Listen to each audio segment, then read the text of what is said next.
경남 브리핑입니다. 올해 경남에서 4천여 명의 학생이 학교 폭력 피해를 본 것으로 조사됐습니다.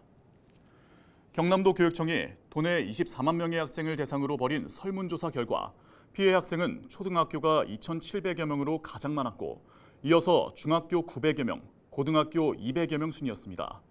또한 피해 유형별로는 언어폭력이 전체의 37%였으며 신체폭력 17%, 집단 따돌림 15% 등이었습니다. 학교폭력 피해 응답률은 지난해와 같은 1.7%로 전국 평균보다 낮습니다. 교육부는 지난 14일 자체 조사를 한 전북도 교육청을 제외한 전국 16개 시도교육청에 2023년 1차 학교폭력 실태조사 결과를 발표했습니다. 경남교육청은 한국청소년정책연구원과 한국리서치에 위탁해 지난 4월 10일부터 한 달간 온라인과 모바일로 설문조사를 진행했습니다. 이번 조사에는 도내 초등학교 4학년부터 고등학교 3학년까지 총 1,002개 학교에서 학생 24만 634명이 참여했습니다. 경상남도 교육청이 내년 1월 1일자 일반직 공무원 정기 인사를 단행했습니다. 인사는 승진 294명, 전보 670명, 퇴직이나 퇴직 준비 교육 91명, 신규 임용 101명 등 모두 1,156명 규모입니다. 이번 인사에서 시설과 안순영, 미래교육원 김영자 사무관이 4급 서기관으로 승진했습니다. 또한 내년 4월 개원 예정인 학교 급식연구소 맞봄에 식품위생 5급 양경숙 소장이 배치됐습니다. 경남도 교육청은 적재적소에 인력을 배치하고 가급적 근거리 정보로 일과 가정이 양립할 수 있는 근무 여건을 조성했다고 인사 배경을 밝혔습니다. 연말연시 주위 분들에게 선물하실 일 많을 텐데요. 가장 간편한 선물로 떠오르는 게 바로 기프티콘입니다. 그런데 이 기프티콘에 자영업자들의 피땀 눈물이 맺혀 있다는 사실 알고 계십니까? 기프티콘을 쓸 때 플랫폼에서 떼어가는 수수료가 5에서 10%라고 합니다. 일반적인 신용카드 수수료가 1%대인 걸 감안한다면 아주 높은 수수료인데요. 또한 점주에게 돈이 들어오는 기간도 최대 2개월까지 걸릴 정도로 상당히 길다고 합니다.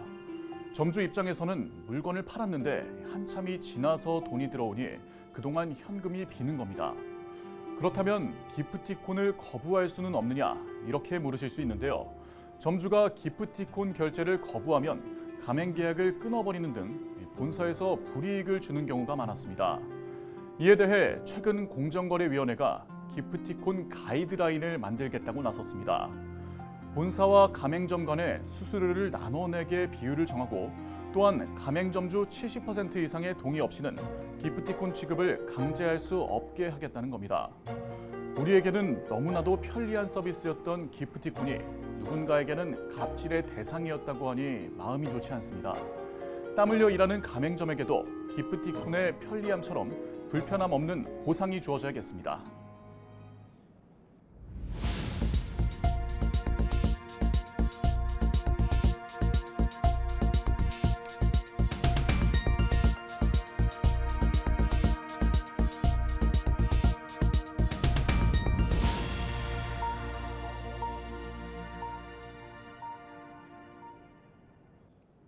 문재인 전 대통령이 소외계층을 위해 써달라며 양산시 복지재단에 이웃돕기 성금 500만 원을 기부했습니다.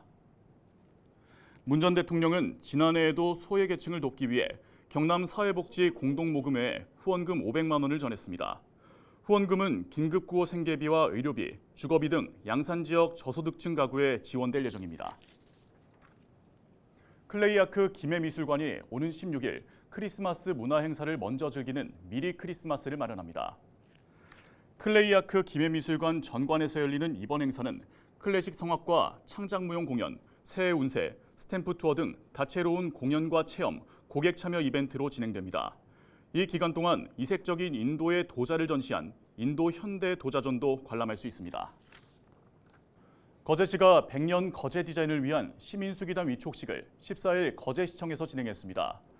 시민수기단은 지난 10월 공개 모집을 통해 도시 경관 해양 분야와 관광 문화 체육 분야 등 5개 분과에 총 100명의 시민으로 구성됐습니다. 지금까지 경남 브리핑이었습니다.